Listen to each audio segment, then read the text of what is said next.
Welcome to episode 9 of the Tailgate Sports Podcast. Today we're going to be talking about our NFL Week 6 takeaways and giving our Week 7 picks. And then at the end, we're going to have a NBA Top 5 to round off the episode. Starting off with the takeaways, let's get right into the big news. The Buffalo Bills just traded for Amari Cooper, and this just adds so much to this team. All offseason, people wanted a real wide receiver one. They go into the season saying everybody could eat. We don't need guys caring about the stats. Quickly, we realized I think this team would be very much better off with the wide receiver one. They go and get it done after winning to the Jets, and the Jets also just go out and get Devante Adams. This adds a lot for this team, especially fighting with the Jets now, who just also went and grabbed a wide receiver. I could really see this being a reason why the Bills felt like they had to get this done today. I don't know if they were talking about it prior or when this started, but I know that Devante Adams got traded to the Jets in just an hour after the Buffalo Bills trade for Amari Cooper.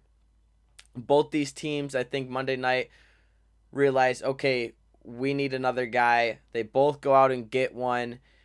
The Bills are still on track to win the AFC East, but this move with the Jets, I think, will make this team a lot better. It is a little bit of a desperate move by the Jets, but they are in a desperate time, and I do think this will help them out a lot. I think this is the best move they could have made. They need another guy.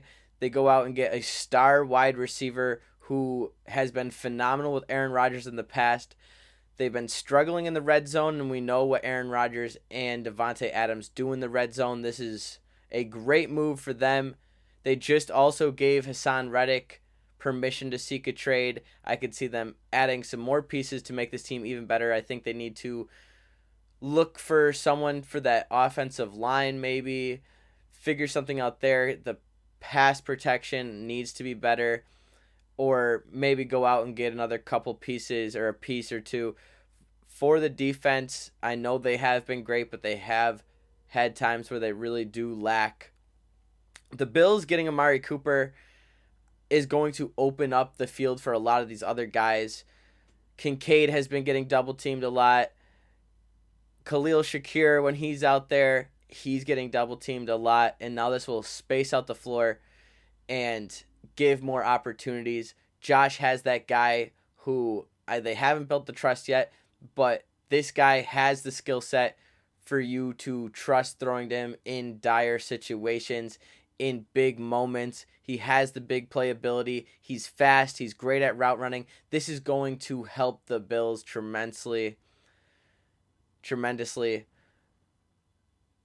The Jets getting Devante Adams or the Buffalo Bills getting Amari Cooper, which one outweighs the other? And I think Amari Cooper going to the Bills is definitely a better situation and a better improvement because the Jets, they have the guys, right? They have the personnel. They have a great offense. They have a great defense. And the Bills, we have great pieces. We have a great defense, but the offense definitely was lacking that one. And adding Amari Cooper, this is just going to really help out Josh Allen and really help out this offense stay consistent, and that's what they've been lacking.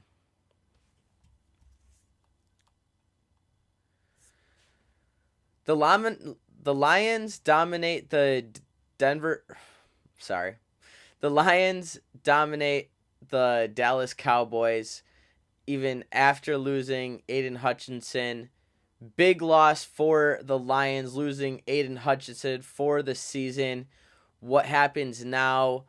This team has been atop of the NFL this season. People are putting them in the top 3 for a contender, and then they go out and they lose their game-changing defensive player. This guy is a pillar in this organization.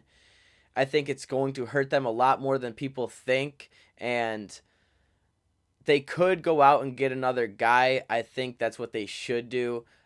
Like I just mentioned, the Jets are looking to trade Hassan Reddick, and I think that would be a great fit to the Detroit Lions. They have another pass rusher to step in. Nothing to Aiden Hutchinson's caliber, but this is a guy who can perform and who could have big moments. This would be huge for them, especially the NFC North is super close right now. The Vikings are 5-0, the Lions are 4-1, the Bears are 4-2, the Packers are 4-2. This is a very close division, and all four of these teams have been performing at a high level. If they want to still compete for a title or even this division, I do think they need to go out and make another move, because their defense outside of the line and Aiden Hutchinson and the pass rushers, the secondary has been questioned. There has been questions, so I do think they need to make a move. I do think they are going to still be a great team without him, but I do think they should make that move, and it would help them tremendously in becoming a real contender. Caleb Williams, he looks like he is starting to figure it out. For the season, he has a 65% completion percentage, 1,300 yards, 9 touchdowns, and 5 interceptions. He had a slow start. It took some time for him to start getting into the groove of things, but recently has been great. His last game, he had a 79 completion percentage, 226 yards, 4 touchdowns, 56 rushing yards, and 1 interception. He played phenomenal. He really starting to look more comfortable out there. This team is getting the run game going. He's finding a great connection with Cole Kmet. This team is starting to find itself and become the team that a lot of people expected them to be coming into the season. And it is exciting, especially in this division. Like I said, this might be the best division to watch in the NFL right now, especially when it comes to we really don't know who's going to win this division. They all are very close and very skilled, and could really have those moments in games that make them look like a top team. I know the Bears are a little slower than the rest, but this is a legit division and a very, very competitive division. I think Caleb Williams, as time goes, will show why he was the number 1 pick, and the Bears fans definitely should be happy right now, because coming into the season, he did not perform the first 2 weeks as to everybody thought he would, and people were calling him a bust, saying he wasn't as good as everyone was saying. But within the last few weeks, he has really shown, hey, I was transitioning over. I could still be a star player. He's starting to really get into the groove of things. I could really see him progressing.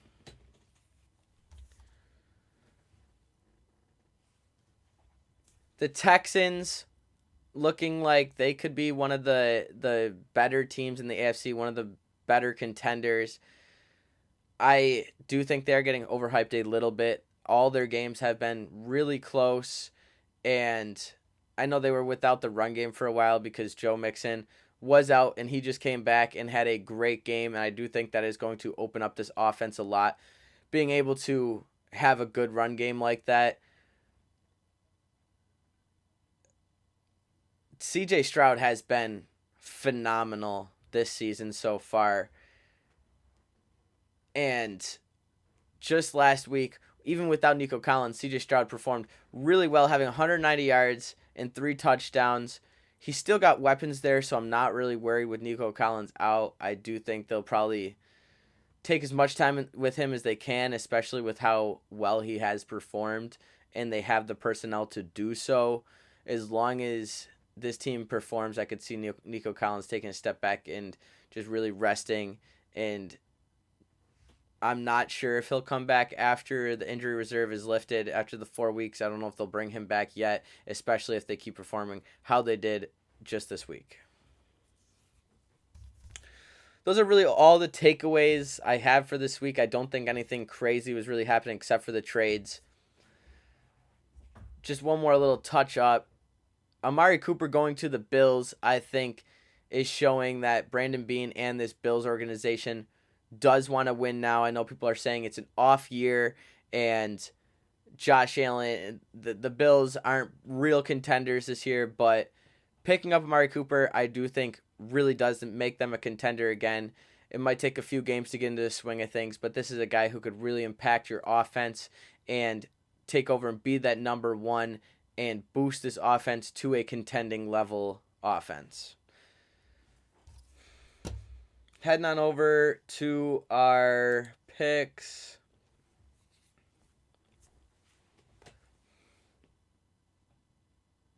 NFL Week 7 picks. Starting off with the Broncos and Saints. I'm going to go with the Broncos here. Patriots and Jags. I'm going to go with the Jaguars winning this one in London. Lions and Vikings. I'm actually going to go with the Lions here. Lions and Vikings. I'm going to go with the Vikings here. They have performed at an elite level this year. Titans and Bills. The Bills just got Amari Cooper.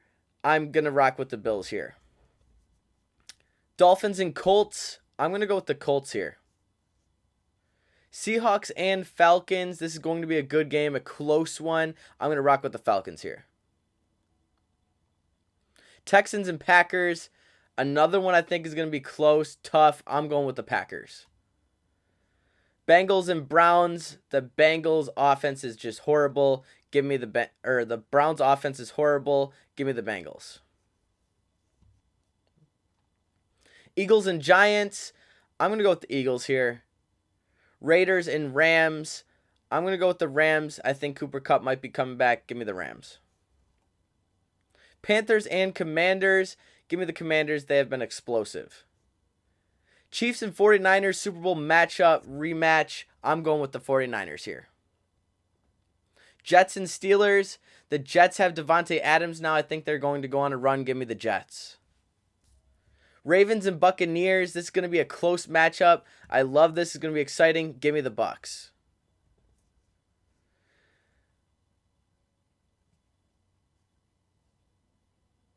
And then we have the Chargers and the Cardinals. I'm going with the Chargers here. Get into some NBA content. These are my top 5 NBA contenders in the West.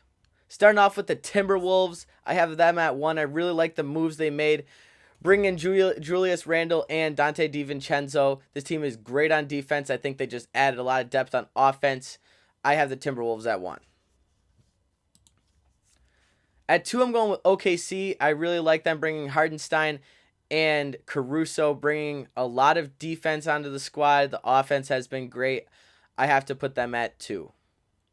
At 3, I got the Nuggets. They have Jokic, and I know they lost KCP, but bringing in Russell Westbrook, I know this team is going to be elevated, and I think Russell Westbrook is going to add a lot to this team. I have them at 3. At 4, I have the Mavericks. I really like them bringing Clay, and this offense last year showed that they are a top elite offense, and they added some defense. I'm going with them at 4. At 5, I'm actually going to have the Warriors here. They have Steph Curry. I like a lot of the moves they made, bringing in some 3-and-D guys, giving them some depth. I'm going with the Warriors at 5. That's all we have for today's episode. Thank you for tuning in. Next week we will have more. Come stop on by.